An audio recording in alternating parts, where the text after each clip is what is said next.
Hey, I'm Linda, and I'm a landscape designer. One of the most important elements of a garden is figuring out what you want to do. So we start off with a consultation. So today I'm meeting with Megan, and she and her husband just moved into this home, and they're renovating on the inside. And so we're looking at her garden to start figuring out what to do here, because it's very dated, and she needs some verticality here. We've got to figure out what color the front door will be. One of the big questions I have to ask the client is what are some of your favorite colors or plants that you might like, and because we live in the low country, which is in Charleston, what would be some of your favorite colors that you would have? Yeah, so one of the things we fell in love with this house is the color green. Yep. So obviously plants come naturally green, so to say we want green plants seems a little funny, but other colors we like is really this house drew us in because it reminded us of a Hawaiian sort of tropical home from that has a bit of the dated look that we like, the retro look, or we like the mid-century modern, but plants wise would love some more of that tropical, maybe Hawaiian look. Yeah, so a great key there is that she wants tropical, which is not unusual in South Carolina. You have a lot of subtropical colors that we can play into that, but more than anything, playing off of the greens. So there we will use texture, form, and fragrance, and maybe not as much color, because even with what she has currently, even though it's dated, you've got the sago palms of the denser foliage and that type of thing that will welcome you here. One of the biggest things that I see in dated homes is like sidewalks. Like this sidewalk, I'd like to see it expanded out a little bit, maybe expanded that to make it more modern, because her stairs here are wider, probably about 6 to 8 feet. So we'd want to bring color here, and on the way up from this driveway, which is called your arrival sequence, you want to add color, texture, form, fragrance. You want this to be welcoming to whoever's coming to your front door. So from a focal point standpoint, we'd need 2 of them here in front of these 2 sides windows here on center, and whatever is on the outside would be viewed from the inside as well. So what are some of the favorite colors inside?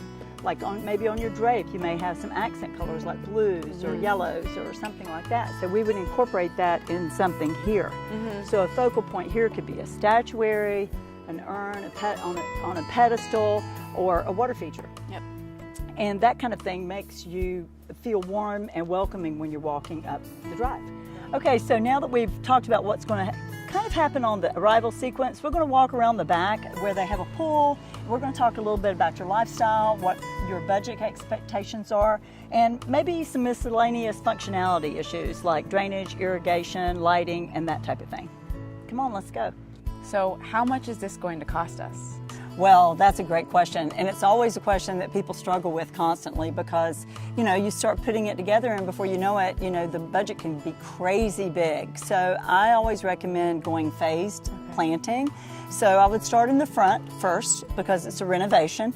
I'd start in the front because that's curb appeal, it adds value to your home and that type of thing. But where you're going to enjoy it the most is going to be right out here. Yeah. You want to have fun, invite people over, have a grill, and cook out. So from a budgetary standpoint, I would recommend probably starting in the very beginning in the front, probably about a $15,000 budget, which is pretty realistic, because we're going to have to take everything out. We have to remove and dispose what you already have. Okay. So we have to get rid of, that's a process a lot of people forget about, is you have to get rid of what you've got, which is time consuming and it's a lot of work. So you have to clear those beds, prep the beds, and then you add some beautiful plants.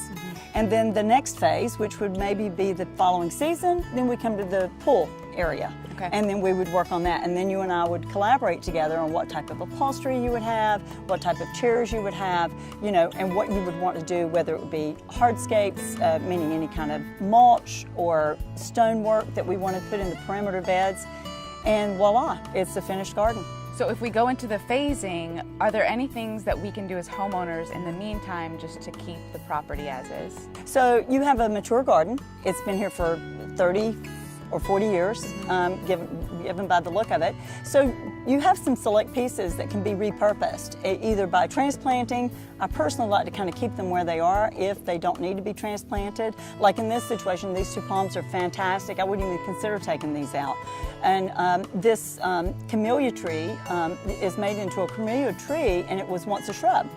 And so it's things like that that you can upfit, raising that canopy, getting the color, and it transforms that particular plant. And once you fertilize that, put soil down, it's good to go for another 20, 30, 40 years. Okay. So one thing we were really excited about is to start composting. And so now that we have all of this soil, what are some recommendations of what we can do with it? Compost, because that is real world, right? So it's wonderful that you do that. It saves, you know, it's eco-friendly. So I just amend that in with a good garden mix soil when I'm doing plantings, like in a good planting bed. And that will help your garden plants just thrive. Okay.